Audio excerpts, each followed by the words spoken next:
ज्योतिष रतन केंद्र चैनल पर हमारे आप सभी प्रिय दर्शक गणों का बहुत बहुत हार्दिक स्वागत और अभिनंदन।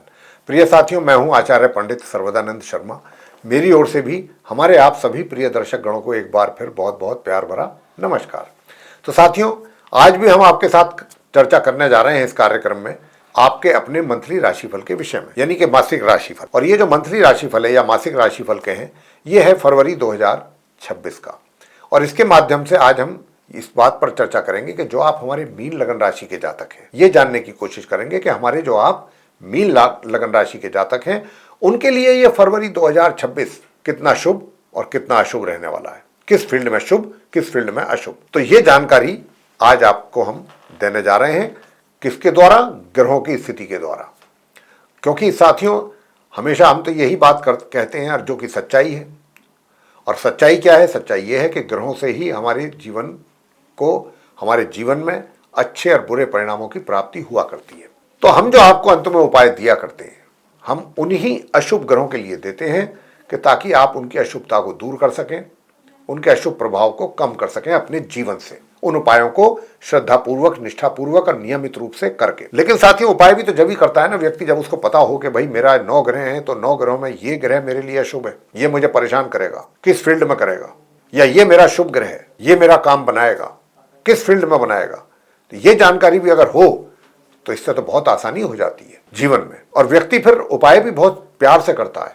और जब आप प्यार और श्रद्धा से उपाय करते हैं, विदाउट एनी ब्रेक करते हैं, तभी उसके परिणाम सामने बहुत सुंदर आते हैं आपके जीवन में। तो साथियों, सबसे पहले चर्चा को आगे बढ़ाने से पहले हम आपसे एक छोटा सा निवेदन करेंगे कि अगर अभी तक आप हमारे चैनल पर नए हैं और अभी आपने हमारा चैनल सब्सक्राइब भी नहीं किया है, तो हमारे चैनल को भी सब्सक्राइब जरूर कर लीजिए। क्योंकि आने वाले दिनों में जो भी हमारे वीडियोस बनेंगे एस्ट्रोलॉजी के भिन्न भिन्न विषयों पे, ताकि वे भी सब आप तक पहुंच सकें और आप उनका भी लाभ ले सकें। सारी जानकारियां आपको उन वीडियोस के माध्यम से प्राप्त हो सकें बहुत आसानी के साथ। तो साथियों, आपको बताना चाहेंगे, ठीक हमारे पीछे चार्ट डिस्प्ले हो रहा है स्क्रीन पे, यह आप मीन लगन राशि के जातकों का ही चार्ट है। और इसमें जो भी हमने ग्रहों की स्थिति को बताया है, दिखाया है, बहुत स्पष्ट रूप से दर्शाने की कोशिश की है। कौन सा ग्रह किस ग्रह के साथ अपने संबंध बना करके किस राशि में और किस घर में बैठा है, और कौन सा ग्रह ऐसा है कि इस फरवरी में अपना राशि परिवर्तन करने वाला है। तो साथियों, मैं आपसे यहाँ पर यही कहूंगा कि देखिए, हमारे ज्योतिष शास्त्र में जो भी राशि परिवर्तन होता है किसी भी ग्रह के द्वारा, तो ये अपने आप में एक बहुत बड़ी और बहुत महत्वपूर्ण घटना मानी जाती है। क्यों? क्योंकि जब कोई ग्रह एक राशि से निकल करके दूसरी राशि में जाता है, और जैसे ही वो उस राशि में जाता है, उसके परिणाम भी, रिजल्ट्स भी हाथों हाथ चेंज हो जाते हैं जातक के जीवन में। और जब तक वो उस राशि में रहता है, तब तक वो उस प्रकार के रिजल्ट्स देता है। फिर वो जब अपना राशि परिवर्तन करता है, फिर उसके रिजल्ट्स में बदलाव आता है। और यही कारण है कि जब भी किसी राशि परिवर्तन होता है ग्रह का, हम उसका अलग से वीडियो बना करके आप तक पहुंचाते हैं कि भाई ये ग्रह है, इसने राशि परिवर्तन करना है, कब करना है, कब तक उस राशि में रहना है, और तब तक उस 12 राशियों पर इस ग्रह का क्या प्रभाव बनेगा, उसको लेकर के हम वीडियो आगे बनाते हैं आपकी सुविधा के लिए। तो आइए साथियों, सबसे पहले जहां पर 10 नंबर लिखा है चार्ट में, ये मकर राशि कहलाती है शनिदेव की, और ये एकादश भाव है, 11th हाउस। यहां पर आप देख रहे हैं सूर्य और मंगल दोनों परम मित्र ग्रह एक साथ बैठे हुए हैं 11th हाउस में। लेकिन ये सूर्य की शत्रु राशि है मकर राशि, क्योंकि ये शनिदेव की राशि है। शनि हालांकि सूर्यदेव के पुत्र हैं, लेकिन व्यवहार जो है वो शत्रुतापूर्ण है आपस में दोनों का। तो यही कहा जाएगा कि सूर्य अपने शत्रु की राशि, शत्रु के घर में, शनि के घर में बैठे हैं।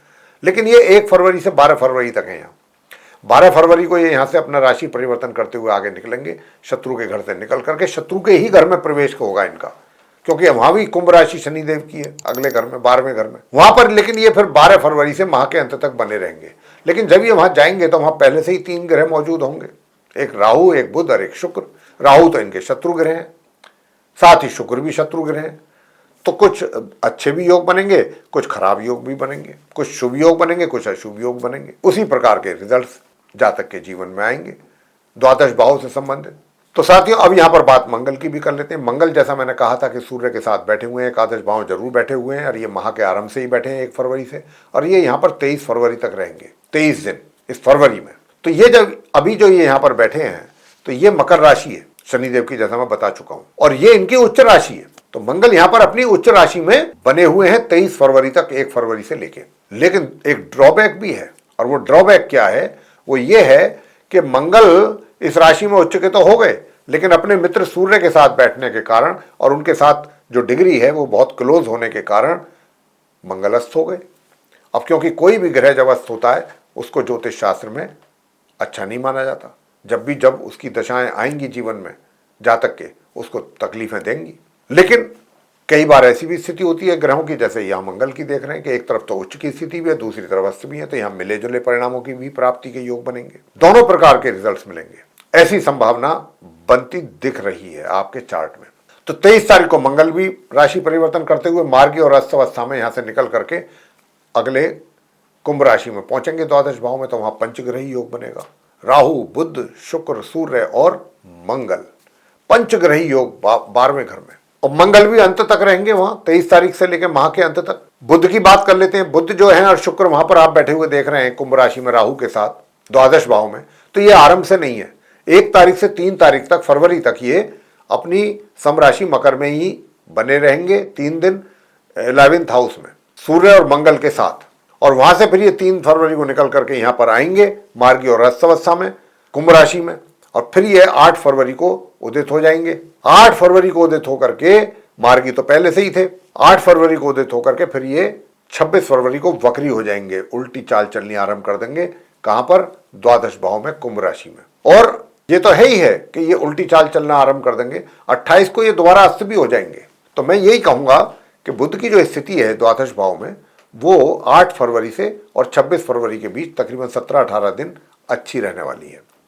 इसी प्रकार से शुक्र भी 1 फरवरी से 5 फरवरी तक अपने मित्र की राशि मकर में सूर्य और मंगल के साथ रहेंगे 11th हाउस में, और फिर ये अपना राशि परिवर्तन करते हुए शुक्र 5 फरवरी को वहां से निकलेंगे मार्गी और उदित अवस्था में। शुक्र 11th हाउस से फिर ये 12th हाउस में आएंगे और पूरे माह इसी प्रकार बने रहेंगे मार्गी और उदित अवस्था में। शनि की बात कर लेते हैं। शनि जो है पूरे महीने लगन भाव में ही, जहां पर 12 नंबर लिखा हुआ है, ये मीन राशि है गुरु बृहस्पति की, इसी में ही पूरे माह मार्गी और उदित अवस्था में बने रहेंगे।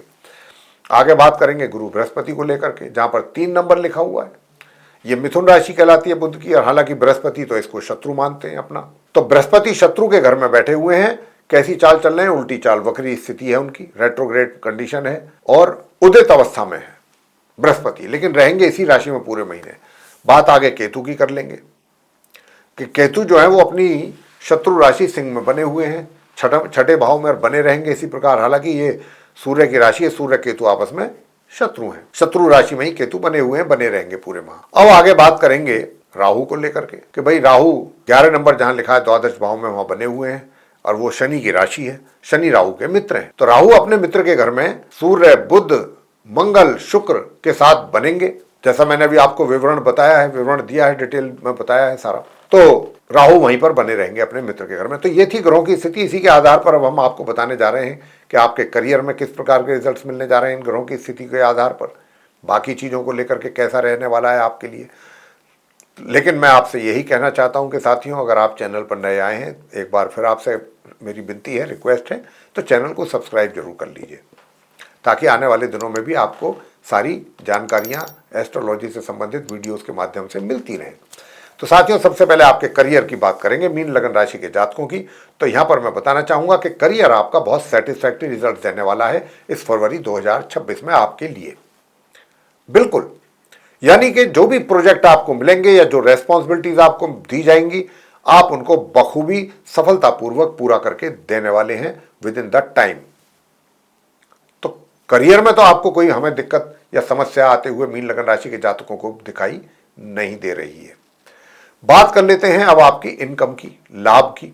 जहां तक लाभ का प्रश्न है, तो लाभ भी आपको हमें बराबर रेगुलरली होता हुआ समझ में आ रहा है कि होता रहेगा। बीच बीच में थोड़ा बहुत कमी हो सकती है, लेकिन लाभ आपको मिलता रहेगा, और धन का संचय भी आप सही मात्रा में काफी हद तक सक्सेसफुली कर पाएंगे। काफी हद तक, मैं ये नहीं बोला हूं कि 100% जैसा आप चाहेंगे वैसा, काफी हद तक आप अपनी की गई प्लानिंग को इंप्लीमेंट कर पाएंगे धन संचय के रूप में। उसके बाद बात करेंगे सुखों की। सुख साधनों में थोड़ा सा कमी है। सुख साधनों का मैं जरूर कहूंगा कि उसका लाभ लेने में कमी है कहीं ना कहीं। साथियों, आगे बात करते हैं आपसे आपके रोमांस को लेकर के, लव रोमांस को लेकर के। आपका रोमांस कैसा रहने वाला है? तो मैं रोमांस की अगर बात करूं तो रोमांस तो देखिए, ये जो महीना है फरवरी का, कोई बहुत ज्यादा प्रॉमिसिंग मंथ नहीं लग रहा है मुझे आपके रोमांस को लेके। आप अपने अपने ही कार्यों में इतने व्यस्त हो जाएंगे, इतने व्यस्त रहेंगे कि इन चीजों के लिए समय निकाल पाना थोड़ा सा आपके लिए मुझे मुश्किल भरा कार्य लगता है, मीन लगन राशि के जातकों के लिए। वो एक अलग बात हो जाती है कि आप फोन पर बात कर ली या आपने मैसेजेज के थ्रू बात कर ली, लेकिन वो बात नहीं होती जो आप आमने सामने बैठ करके किया करते हैं। या कहीं आप घूमने का प्लान कर रहे हैं, जाने का प्लान कर रहे हैं। लेकिन यहाँ पर क्या है कि देखिए, जो आपका बात है वो ये है कि पराक्रम जो है आपका, मैंने पराक्रम की बात नहीं की है, मैं पराक्रम की भी बात कर रहा हूँ। तो पराक्रम भी थोड़ा सा कहीं ना कहीं बाधित लग रहा है, कमी लग रही है। उतनी मेहनत भी आप नहीं कर पा रहे हैं इस महीने जितनी होनी चाहिए, लेकिन रिजल्ट्स आपको मिल ही रहे हैं। मेहनत में थोड़ी कमी भी है, लेकिन फिर भी रिजल्ट्स आपको मिल रहे हैं, मैं ये कह चुका हूँ। दूसरा, आपको धन का जो खर्च है, मैंने ये तो बता दिया धन का, सेविंग्स के बारे में, धन के आने के आगमन के विषय में। थोड़ा सा अपने ऊपर धन खर्च करने का फोकस आपका अधिक रहने वाला है इस महीने। आपकी यही इच्छा रहेगी कि मैं अपना कैसे ज़्यादा से ज़्यादा हैंडसम या ब्यूटीफुल दिखूं, कैसे मैं कौन सा अटायर डालूं कि जिसके कारण मेरा और चार चांद लग जाए मेरे मतलब व्यक्तित्व में। लेकिन आपका एक तरफ व्यक्तित्व, इस चीज पर आप फोकस करेंगे, दूसरी तरफ जो आपका व्यक्तित्व होगा वो आप हर चीज को बहुत ही लॉजिक वे में सोचेंगे, हर चीज के लॉजिक में जाएंगे। बिना लॉजिक के आप बात नहीं करेंगे, खाली पीली बातों से आपको मजा नहीं आने वाला, ये स्थिति है। अच्छा, अब आपसे बात करेंगे हम, लव रोमांस की तो बात हो ही गई, शादी का योग वो भी नहीं है। विवाहित लोगों के जीवन में कैसा रहेगा? तो विवाहित लोगों के जीवन में भी सामान्य से मध्यम रिजल्ट्स मिलने की संभावना है, लेकिन इन सामान्य से मध्यम के बीच में भी कभी कभी आप दोनों के बीच में तनातनी या तनाव या तकरार भी संभव दिखाई देती है। इससे आपको बचना होगा। कोशिश कीजिएगा स्पाउस के साथ किसी भी तरीके का कोई भी कन्फ्रंटेशन छोटा बड़ा ना हो, ध्यान रखिए। अब बात करते हैं परिवार की। परिजनों के साथ आपके संबंध बहुत अच्छे रहेंगे, विशेष रूप से 1 फरवरी से लेकर 23 फरवरी तक। ये 23 दिन का जो समय है आपके लिए, अपने परिजनों के लिए बहुत अच्छा जाने वाला है। आपके उनके साथ ताल्लुकात, उनके साथ संबंध बहुत सौहार्दपूर्ण रहेंगे, मगर कहीं ना कहीं जो आपकी वाणी है वो थोड़ी कड़क रहेगी, इसका ध्यान रखिएगा। अब आगे बात करेंगे आपसे कि भाई आप जो एजुकेशन ले रहे हैं स्टूडेंट्स, नॉर्मल एजुकेशन या हायर स्टडीज, दोनों के लिए ही कहूँगा। जो नॉर्मल एजुकेशन लेने वाले स्टूडेंट्स हैं उनको सामान्य परिणामों की प्राप्ति होने के योग है, और बीच बीच में कुछ अच्छे परिणाम भी प्राप्त होंगे, ऐसा नहीं है। हायर स्टडीज करने वाले स्टूडेंट्स को भी मैं बताना चाहूँगा कि सामान्य से ही मध्यम परिणामों की प्राप्ति के योग बन रहे हैं। और अगर आप कहीं जाने की इच्छा रखते हैं, दूर जाकर के पढ़ाई करने की, तो अगर आप वहाँ के उत्तरार्ध में जाकर के कोशिश करेंगे तो कोशिश बहुत ज़्यादा करनी पड़ेगी, तब जाकर के आपको कहीं मतलब जिसको कहते हैं ना कि साहब हमने एड़ी चोटी तक का जोर लगाया है, इतने हमने हार्ड मतलब इतने इतने एफर्ट डाले हैं हमने, वही काम करना पड़ेगा, तब जाके आपकी बात बनेगी। वैसे इन चीज़ों में आसानी हो जाए, सुलभ हो जाए, तो छोटे छोटे उपाय कर लीजिए, वैदिक उपाय जो हम आपको देने जा रहे हैं वो करें। मैं बात करता हूँ संतान के द्वारा। संतान के द्वारा भी सामान्य ही परिणामों की प्राप्ति का योग है पूरे महीने माता पिता के लिए। मीन लगन राशि के जातकों की बात कर रहे हैं। स्वास्थ्य की बात करें तो स्वास्थ्य का ध्यान रखना है आपको, काफ़ी स्वास्थ्य का ध्यान बहुत रखना है। महामध्य से थोड़ा सुधार तो होगा, लेकिन कभी सुधार हो गया, कभी फिर वही प्रॉब्लम हो गई, ये ऊपर नीचे अप्स डाउन चलती रहेंगी। लेकिन आपको अपने स्वास्थ्य का ध्यान जरूर रखना चाहिए। स्वास्थ्य का और अधिक ध्यान रखने के लिए आपको क्या करना है वो मैं आपको बता रहा हूँ। सबसे पहला, स्वास्थ्य आपका अच्छा रहे, सूर्य देव को जल बराबर देते रहिए। नंबर 1 बात, तांबे के पात्र से शुद्ध जल देना है, हो सके तो लाल, उसमें एक रोली यानी कि एक चुटकी उसमें कुमकुम और लाल फूल अगर आप उसमें डाल सकें एक, और ओम घृणी सूर्याय नमः या ओम ह्राम ह्रीम ह्रोम से सूर्याय नमः या ओम आदित्याय नमः, बहुत है चीज़ें। साथियों, अगर आप कर सकते हैं तो आदित्य हृदय स्तोत्र का भी पाठ अगर आप कर सकते हैं, तो आपके पास समय है, आपकी श्रद्धा है, तो जरूर कर लें। वैसे इतना मैं कहूँगा कि ओम केम केतवे नमः, इस मंत्र का भी एक माला यानी कि 108 बार जाप संध्या के समय आपको करना है। और हनुमान चालीसा का पाठ आपको करना है, बजरंग बाण करना है, हनुमान चालीसा, हनुमान अष्टक, हनुमान जी की आरती, ये तो आपको नियम से ही करने हैं। ये इसलिए नियम से करने ताकि आपके परिजनों के संबंध, जैसा मैंने कहा, अच्छे तो रहेंगे ही और ज़्यादा बेहतर हो, सेविंग्स आपकी बेहतर हो, भाग्य का सपोर्ट आपको बहुत अच्छा मिले, भाग्य मजबूत होगा। हनुमान जी की पूजा करने पर मंगलवार के दिन सरसों के तेल का दीपक जला दें वहाँ जा करके हनुमान जी की प्रतिमा के सामने, और वहीं बैठ करके आप हनुमान चालीसा का पाठ करें, हनुमान जी की आरती करें और बूंदी का या बेसन के लड्डुओं का प्रसाद जरूर चढ़ाएं। साथियों, अगर आप अपने वैवाहिक जीवन को और अधिक सुखद बनाना चाहते हैं तो बुधवार के दिन गौ माता को हरा चारा जरूर खिलाते रहें। बस ये छोटे छोटे से उपाय हैं, 2-1 ये कर लें तो आपके लिए सब कुछ, बहुत चीज़ें अच्छी और सुलभ रहेंगी। तो साथियों, ये था आप मीन लगन राशि के जातकों का फरवरी 2026 का मासिक यानी कि मंथली राशिफल।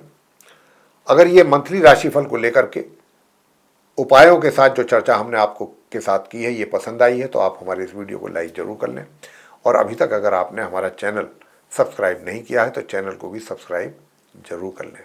अधिक से अधिक मात्रा में हमारे आप इस वीडियो को शेयर करें दूसरे लोगों के साथ ताकि वे लोग भी जानकारी का लाभ ले सकें।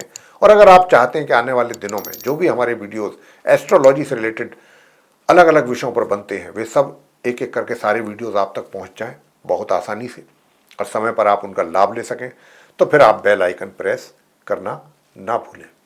साथियों, इसी के साथ अब इस कार्यक्रम को समाप्त करने की इजाज़त आपसे चाहेंगे। आप सभी का सहृदय बहुत बहुत धन्यवाद। जय माता दी।